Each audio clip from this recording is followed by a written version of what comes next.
State bank of Pakistan کے اعداد و شمار میں بتایا گیا ہے کہ دسمبر 2020 کے دوران ٹرانسپورٹ اور کاریں خریدنے کے لیے حاصل کیے گئے قرضوں کا حجم 256 ارب روپے تک بڑھ گیا۔ مزید جانتے ہیں اس رپورٹ میں۔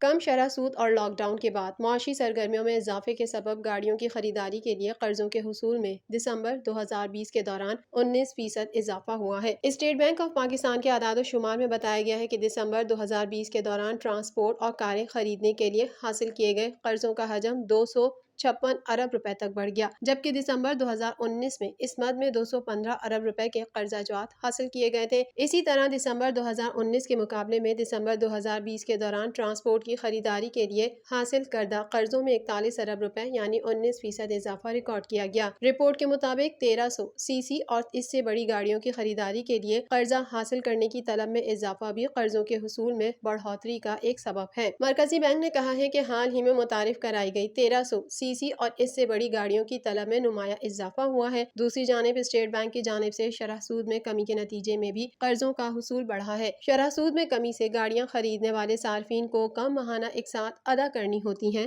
دوسری جانب گاڑیوں کی قیمتوں میں اضافے کے باوجود صارفین نئی گاڑی خریدنے میں دلچسپی رکھتے ہیں، جس کی وجہ سے قرضوں کی شرح میں اضافہ ہوا ہے۔ پاکستان اسٹاک ایکسچینج میں کاروباری ہفتے کے پہلے روز ہی مارکیٹ میں غیر معمولی مندی کا رجحان غالب رہا۔ P S x 100 index 183 points کی غیر معمولی کمی کے بعد 46,721 پوائنٹ کی سطح پر بند ہوا۔ مزید جانتے ہیں اس رپورٹ میں۔ پاکستان اسٹاک ایکسچینج میں کاروباری ہفتے کے پہلے روز ہی مارکیٹ میں غیر معمولی مندی کا رجحان غالب رہا۔ P S x 100 index 183 points کی غیر معمولی کمی کے بعد 46,721 پوائنٹس کی سطح پر بند ہوا۔ مارکیٹ کا آغاز مثبت زون میں ہوا۔ کاروبار کے آغاز سے کاروبار کے اختتام تک مجموعی طور پر 367 کمپنیوں کے حصص کے بھاؤ کا کاروبار ہوا، جن میں سے 142 کمپنیوں کے حصص کے بھاؤ میں اضافہ، 206 کمپنیوں کے حصص کے بھاؤ میں کمی، جبکہ 19 کمپنیوں کے حصص کے بھاؤ میں کوئی رد و بدل واقع نہیں ہوا۔ مارکیٹ ماہرین کا کہنا ہے کہ مارکیٹ میں اتار چڑھاؤ کا سلسلہ آئندہ بھی جاری رہے گا۔ عالمی بلین مارکیٹ میں سونے کے بھاؤ میں اضافے کے باوجود مقامی صرافہ مارکیٹیں بین الاقوامی صرافہ بازار کے زیر اثر نہ آ سکیں۔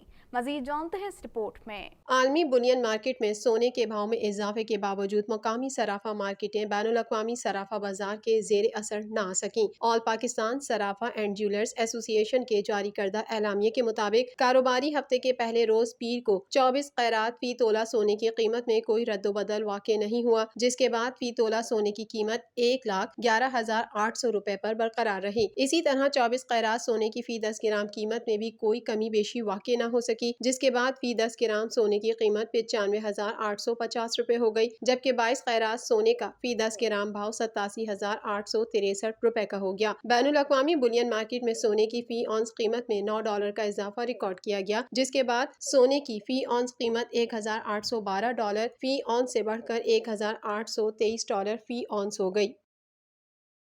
انٹر بینک مارکیٹ میں ڈالر کی قدر میں 30 پیسے کی کمی واقع ہوئی ہے، جس کے بعد ڈالر کی قدر 160 روپے 10 پیسے سے گھٹ کر 159 روپے 80 پیسے ہو گئی۔ مزید تفصیلات اس رپورٹ میں۔ انٹر بینک مارکیٹ میں ڈالر کی قدر میں 30 پیسے کی کمی واقع ہوئی ہے، جس کے بعد ڈالر کی قدر 160 روپے 10 پیسے سے گھٹ کر 159 روپے 80 پیسے ہو گئی۔ کاروباری ہفتے کے پہلے روز پیر کو کاروبار کے دوران ڈالر کی قدر میں معمولی کمی دیکھی گئی۔ بالکل اسی طرح برطانوی پاؤنڈ کے انٹر بینک ریٹ 37 پیسے کمی کے بعد 217 روپے 37 پیسے سے گھٹ کر 217 روپے ہو گئی، جبکہ اوپن مارکیٹ میں برطانوی پاؤنڈ کی قدر 1.5 روپے اضافے کے بعد 217 روپے 50 پیسے سے بڑھ کر 219 روپے ہو گئی۔ انٹر بینک مارکیٹ میں یورو کرنسی کی قدر 1 روپے 45 پیسے کمی کے ساتھ 191.95 روپے سے گھٹ کر 190.50 روپے ہو گئی، جبکہ اوپن مارکیٹ میں یورو کرنسی کی قدر میں کوئی رد و بدل واقع نہ ہو سکا، جس کے بعد یورو کی قدر 192.50 روپے پر برقرار رہی۔ انٹر بینک میں سعودی ریال کی قدر 35 کی کمی کے بعد 42.65 روپے سے گھٹ کر 42.30 روپے ہو گئی، جبکہ اوپن مارکیٹ میں سعودی ریال کی قدر میں کوئی کمی بیشی نہیں ہوئی، جس کے بعد سعودی ریال کی قدر 42.55 روپے رہی۔